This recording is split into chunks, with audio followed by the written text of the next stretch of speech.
Sejam todos bem-vindos ao canal Escola Dominical Brasil. Meu nome é Vanderlei Claudiano e que bonitinho aqui nos comentários, todo mundo dizendo até amanhã. Muito obrigado pelos comentários de vocês. Deixa eu ler um dos comentários aqui. Esse aqui é do José Gomes, ele escreveu aqui. Comecei assistindo suas aulas por acaso, mas hoje estou extremamente feliz e grato pelo aprendizado deste canal, que nos passa sobre o ensinamento do Senhor. Obrigado, irmão Vanderlei, por esse privilégio de estudarmos juntos. Até amanhã. Ô José Gomes, coloca aí no comentário para amanhã que acaso foi esse, como você encontrou o canal, tá bom? Coloca aí, eu acho que não foi acaso não, viu? Vamos lá. Hoje eu vou compartilhar com vocês aqui Êxodo capítulo 33, tá bom? O que está acontecendo aqui, né? O Senhor falou que levaria o povo para a terra prometida, porém falou ali que quem ele ia enviar adiante do povo era um anjo, né? E a resposta do povo foi clara, né? O povo disse o seguinte: e ouvindo o povo essa má notícia, entristeceu-se. O povo se entristeceu porque o Senhor não iria com eles para a terra prometida, enviaria um anjo ali. Eles ficaram tristes com isso.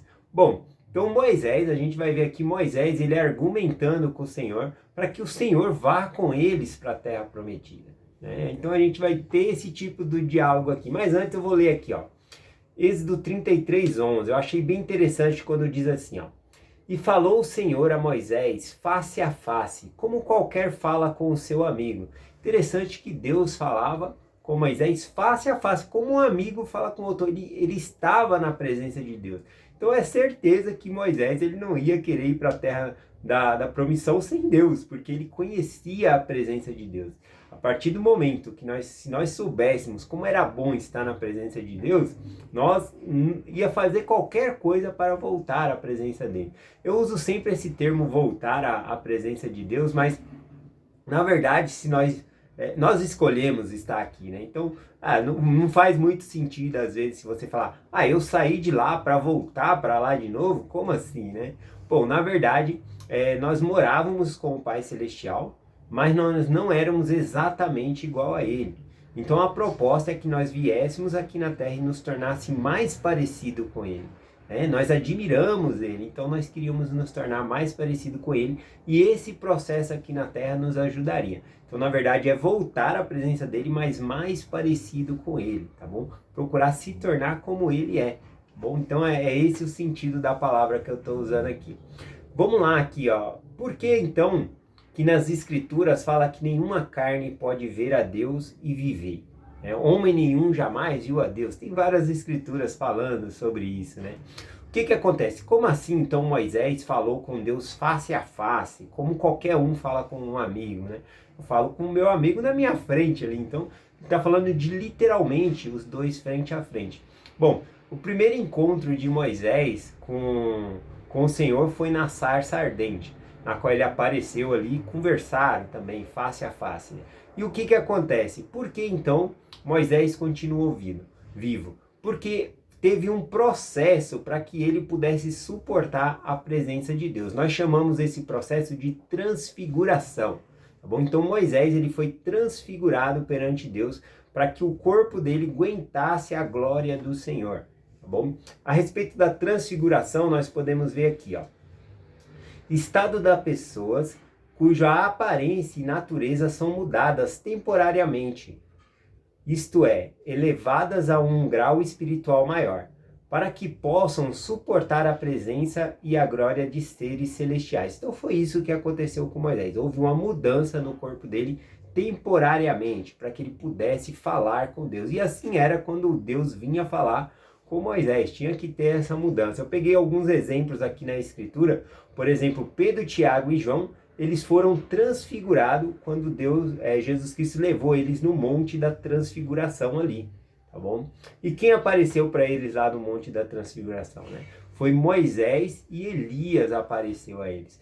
Na verdade, aqui a gente vê que Moisés ele foi transfigurado, tá bom? Que é essa mudança temporária, mas tanto Moisés como Elias, eles subiram ao céu sem experimentar a morte, e isso nós chamamos de ser transladado, é uma mudança maior no corpo ali, que a pessoa não vai passar pelo período da morte, né? O corpo vai aguentar muito mais tempo ali e aguenta uma glória maior, tá bom? Isso não significa que Elias e Moisés não iriam morrer, né? Todo mundo vai morrer, tem que morrer para ressuscitar, tá bom? Mas aqui era o Senhor, ele fez uma mudança no corpo deles, tá bom? Então eu estou falando sobre isso aqui. Outra coisa que eu compartilhei aqui, por exemplo, Joseph Smith, quando viu Deus, o Pai Jesus Cristo, também teve essa mudança no corpo dele, né? Ele mesmo relata, né? E vi um pilar de luz acima de minha cabeça que desceu gradualmente sobre... Quando essa luz pousou sobre mim, então essa luz fez essa mudança temporária em Joseph Smith ali para que ele pudesse aguentar a glória do Senhor, tá bom? Então tem todos esses fatos aqui. Na verdade, quando nós ressuscitarmos, o corpo que nós ressuscitarmos vai já mostrar para a glória que nós iremos, tá bom? O corpo, o que é o corpo? O corpo é essa matéria aqui, né? É o recipiente do nosso espírito. Então, se o seu corpo ressuscitar com materiais, né? Materiais que eu falo, o corpo mesmo, né? A gente vai ressuscitar, mas não é com esse material que nós temos hoje, né? O corpo, esse corpo aqui, inclusive, é dito nas escrituras que eles são corruptíveis, né? Ele sofre doenças, dores, tá bom? Ele não suporta uma glória de Deus, por exemplo. Então tem que ter uma mudança. Então quando a pessoa ressuscitar, ela vai ressuscitar em um corpo com os elementos que suporte a glória para a qual ela mereça ir, né? Por isso que o apóstolo Paulo fala o seguinte aqui, ó, em 1 Coríntios 15, do 40 em diante. Há corpos celestes e corpos terrestres, mas uma é a glória dos celestes e outra a glória dos terrestres. Ou seja, um corpo vai ressuscitar para a glória celestial, o outro para a glória terrestrial. Quem é da glória terrestrial, ele não consegue visitar um reino celestial, porque o corpo dele não suporta a glória de lá, né? Não tem como. E quem é do celestial poderia visitar, por exemplo, o terrestrial, porque é uma glória maior o corpo e vai para um reino inferior, tá bom? Então tem essa questão também. E ali Paulo ele continua a falar sobre os reinos de glória, né? Um é a glória do sol, a outra é a glória da lua e a outra é a glória das estrelas, porque uma estrela se difere de glória de outra estrela, né? Ele está fazendo referência aqui ao reino celestial, terrestrial e o reino celestial. Mas vamos continuar aqui, né? Então essa é a questão aqui, de que se o homem pode ver a Deus ou não. A questão é que na carne a pessoa morreria, mas tem que haver essa transformação temporária aí. Até mesmo a mudança que é por mais tempo, né? Ser transladado, como Elias que subiu ao céu, o Enoque que subiu ao céu, é uma mudança que depois vai terminar, por causa que a ressurreição, todo mundo vai ressuscitar depois. Tá bom? Então, Cristo ele é a primícia dos que dormem. Então, todo mundo vai ressuscitar. Só depois de Cristo que poderia ter ressurreição, então.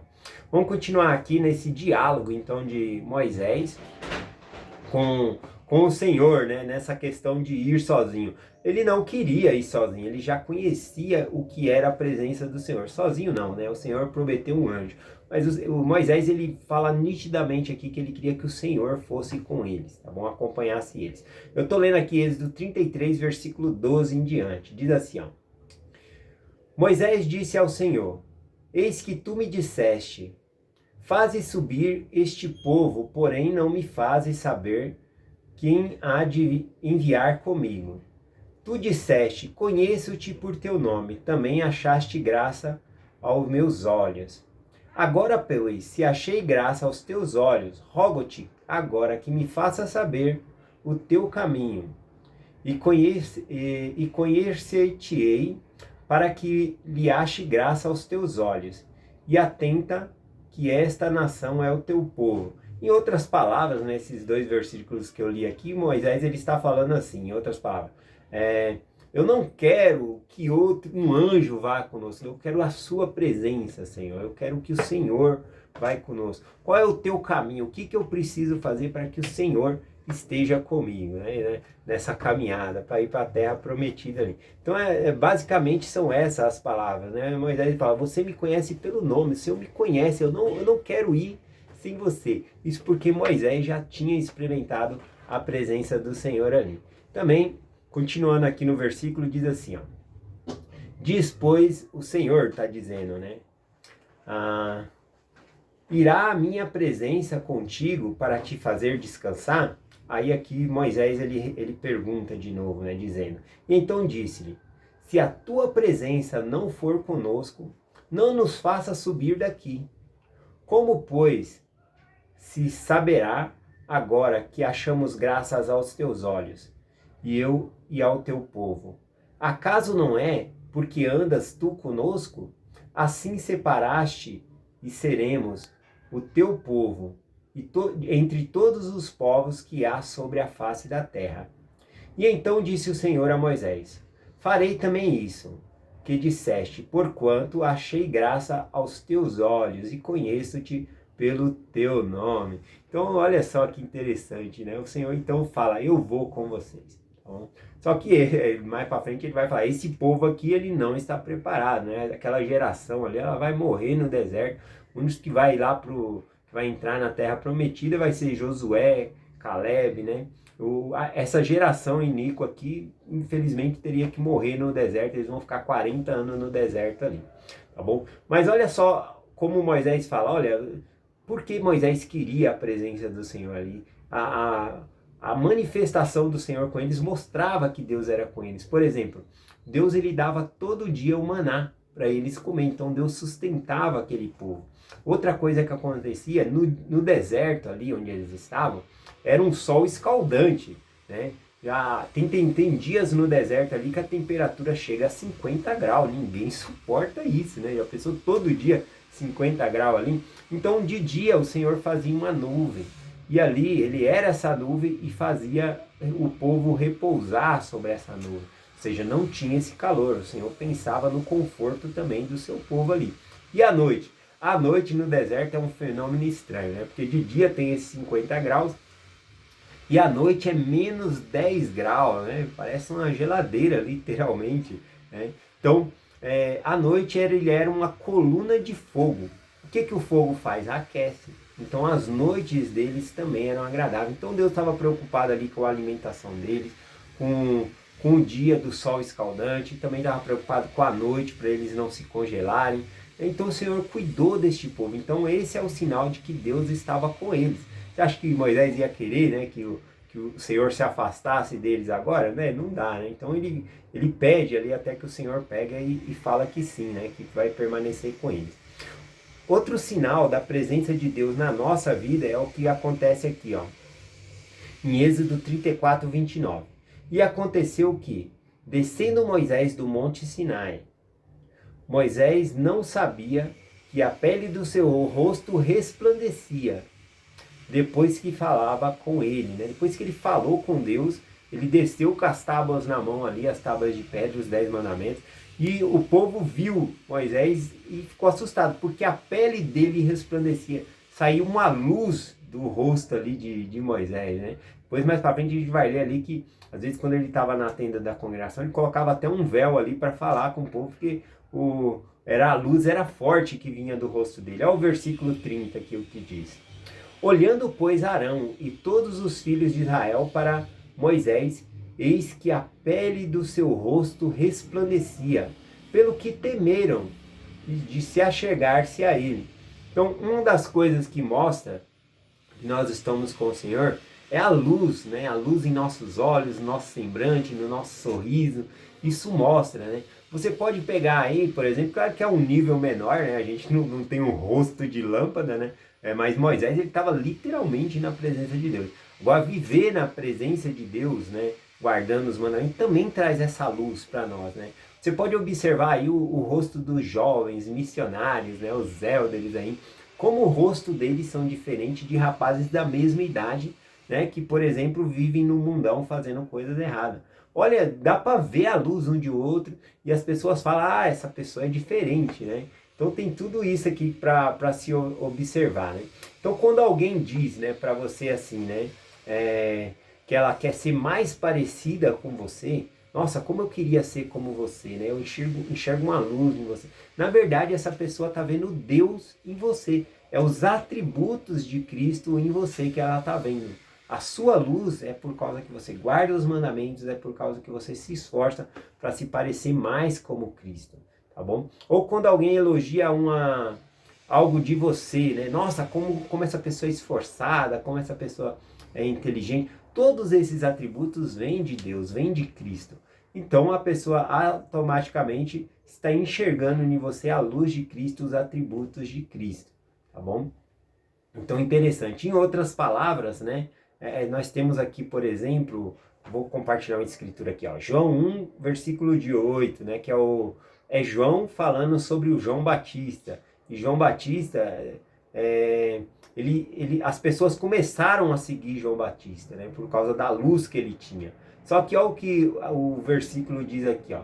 Não era ele a luz, mas veio para que testificasse da luz. Então João Batista ele não era a luz, mas ele testificava da luz que era Cristo. Então sempre quando as pessoas iam até ele, ele falava, ali está a luz verdadeira, que era Cristo, né? Então as pessoas viam a ele, mas ele identificava a Cristo. Que possamos ser desse jeito, quando as pessoas nos olharem e fazer um elogio a um atributo que nós temos por causa de Cristo, ou ver uma luz diferente em nós, que nós podemos fazer igual o João Batista, né? Falar assim, ali a luz verdadeira, ou seja, eu aprendi isso na igreja, ou dizer, eu aprendi isso nas escrituras e tento aplicar em minha vida. Talvez essa luz seja por causa disso. Essa qualidade que você está falando, eu me esforço para ter ela por causa que é um atributo de Cristo. Então, assim você vai estar sempre mostrando a Cristo de onde vem a luz. Ou seja, nós somos uma lua, tá bom? O que a lua é? A lua brilha, né?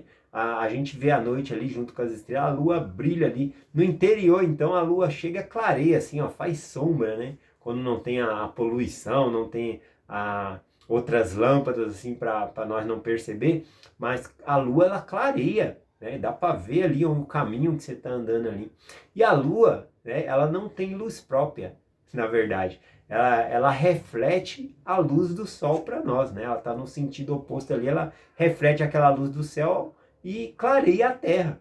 Então nós não temos luz própria. A nossa luz vem de Cristo. Então quando as pessoas reconhecem a luz em nós, nada mais, nada menos, elas estão enxergando que nós estamos refletindo a luz que é de Cristo. Então nada mais justo do que falar de onde vem essa luz, de onde vem esses atributos para as pessoas, tá bom? Então é essa mensagem que eu quero compartilhar com vocês, falando sobre essa luz, sobre poder estar na presença de Deus e sermos mais felizes. É essa mensagem que eu compartilho com vocês, em nome de Jesus Cristo. Amém. Até amanhã.